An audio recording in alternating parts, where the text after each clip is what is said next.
அவங்ககிட்ட முறைச்சதுனால அவங்க அடிச்சாங்க. அவன் யாரு, என்ன சாதி, என்ன மதம் ஒன்றும் தெரியாது. ஒருத்தனை அடிக்கிறப்போது கூட அவன் சாதி மதம் பார்க்காம அடிக்கிற ஒரு ஒப்பற்ற செக்குல தலைவனை பார்த்தீங்களா? எதுக்கு அடிச்சாங்க? எங்க தலைவன் போன காரு முன்னாடி போன ஒரு ஸ்கூட்டரை லைட்டா இடிச்சிடுச்சு. அதுக்காக இடிச்சது சிறுத்தை வண்டின்னு தெரிஞ்சும் யாரா இருந்தா என்னன்னு முறைக்கிறான். என்ன திமிரு! முறைச்சதுக்கு தான் அடியை தவிர அவன் என்ன சாதினுங்கிறது தெரிஞ்சு அடி இல்லை. இப்ப புரியுது அவனை ஏன் அடிச்சோன்னு? அது மட்டுமா? திமிரா முறைச்சு பார்த்தது தான் அடிச்சாங்க. 4 தட்டு தட்டினாங்க, ஒன்றும் ஒழுங்கா அடிக்கல. முறைச்சவனை சும்மா 4 தட்டு தான் தட்டணும், ஒழுங்கா கூட அடிக்கல.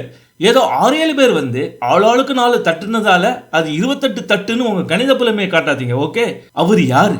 கட்சி தலைவர். அவர் வந்தா எல்லாரும் ஓரமா நின்று கையாட்டணுமே தவிர குறுக்க வந்து பைக்கை ஓட்டக்கூடாது. அதை கண்டிக்காம கண்டனம் சொல்றாங்க, போராட்டம் போடுறாங்க. என்ன ஒரு பாசிச பாயாச பிராமணிக்க ஆதிக்க சாதி அடக்குமுறை. அது சரி, இந்த பைக்கை எதுக்கு தள்ளி விட்டாங்க? ஒருவேளை அதுவும் திமுறா முறைச்சிருக்குமோ?